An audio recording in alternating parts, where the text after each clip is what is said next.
10,000 BC में Africa से बाहर आने के 1 लाख साल के अंदर ही इंसान साउथ अमेरिका तक पहुंच गया था।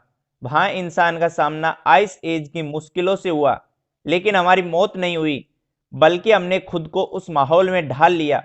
हम ज्यादा समझदार हो गए। उसके बाद हमने पूरी दुनिया में अपनी बस्तियां बसा ली। समुद्र किनारे से पहाड़ की चोटियों तक, हरे भरे मैदान से लेकर रेगिस्तानों तक, हर जगह इंसान थे। हमारे सबसे करीब पूर्वज चिंपैंजी ट्रॉपिक्स में रहते थे। वो सिर्फ ट्रॉपिक्स में ही रहते थे, लेकिन इंसानों ने पूरी दुनिया को अपना घर बना लिया था। आइस एज ने ऐसे नए रास्ते बनाए जिनसे इंसान दुनिया भर में फैलते चले गए, लेकिन तभी बर्फ पिघलने लगी और महासागरों का स्तर एक बार फिर से बढ़ने लगा। इंसान अपनी अपनी जगह पर दो अलग अलग जगह पर फंस गए और उन इलाकों में जो कुछ भी मिल रहा था उसके सहारे जीने की कोशिश करने लगे। जब ग्लेशियर पिघले तो उनसे झील, नदियां, खाड़ियां बनी। उसके बाद वो नक्शा बना जिसे हम जानते हैं। अफ्रीका में तेज बारिश की वजह से लेक विक्टोरिया और लेक अल्बर्ट का पानी बढ़ा, जिससे इजिप्ट में नील नदी बन गई। यूरेशिया में दूसरी नदियां बनी। आज के इराक यानी तब के मेसोपोटामिया में टाइग्रिस और यूफ्रेटिस नदियां बनी। आज के पाकिस्तान में इंडस नदी का जन्म हुआ। चाइना में यांगशी और येलो नदियां बहने लगी।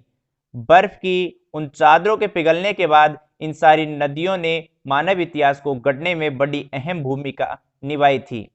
इन नदी घाटियों की उपजाऊ जमीन और वहां के पानी ने सभ्यता के पहले बीज भी बो दिए। आइस एज के बाद जब मौसम गर्म हुआ, तब पौधे और इंसानों की भारी संख्या में बढ़ोतरी हुई और इंसान एक ही जगह पर बसने लगे। स्थायी बस्तियां बसने लगी, आबादी बढ़ने लगी। जब खाने वालों की संख्या बढ़ी,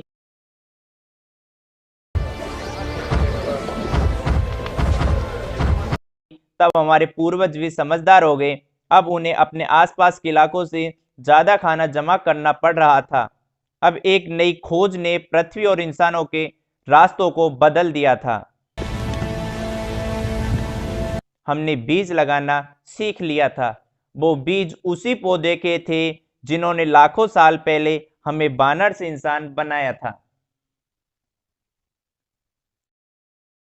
इंसान के इतिहास में सबसे बड़ी भूमिका निभाने वाला वो पौधा था घास। घास का बीज इतना छोटा होता है, उसे खाते नहीं है। अब मैं जंगली भैंस का शिकार करूं या घास खाऊं, जाहिर सी बात है शिकार ही करूंगा। लेकिन कमाल की बात यह भी थी कि घास के बीज दुनिया की सबसे अहम फसल बन गए। उसे उन संग्रह और शिकार करने वाले लोगों ने हजारों साल तक नजरअंदाज किया। लोगों ने उनका इस्तेमाल तब शुरू किया जब उनके सामने और कोई चारा नहीं था। घास की जिस प्रजाति को हम अच्छे से जानते हैं, पहचानते हैं, वो है गन्ना, गेहूं, जौ और राई भी घास की ही प्रजातियां हैं।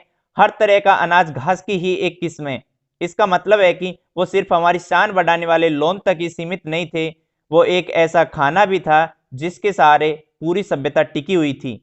उससे ही हमें सबसे ज्यादा कैलोरी मिल रही थी। संग्रह और शिकार करने वाले इंसान को जीने के लिए करीब 25 स्क्वायर किलोमीटर में भागना पड़ता था। इतनी दूरी में उसे जीने लायक पौधे और गोश्त मिल जाते थे, लेकिन एक किसान सूरज की ऊर्जा से उस इलाके के सिर्फ 10वें हिस्से में ही अपनी जरूरतें पूरी कर लेता था। पिछले आइस एज के बाद जब मौसम गर्म हुआ, तब दुनिया के करीब आधा दर्जन जगहों पर खेती की जाने लगी थी।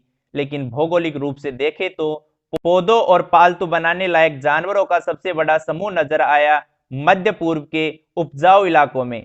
मिडिल ईस्ट में कई किस्म के जीव नजर आने लगे थे और उन जीवों को पालतू बनाया जा सकता था, जीवों को भी और पौधों को भी। बात जब जानवरों की आती है तो नाम आता है सुअर का, भेड़ और बकरियों का।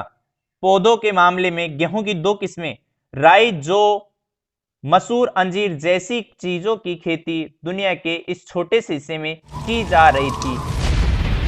ये एक बड़ा फर्क था। जिन लोगों के पास पौधों और जीवों का सही तालमेल था वो ज्यादा शक्तिशाली बन गए और आधुनिकता की ओर भी बहुत तेजी से बढ़े।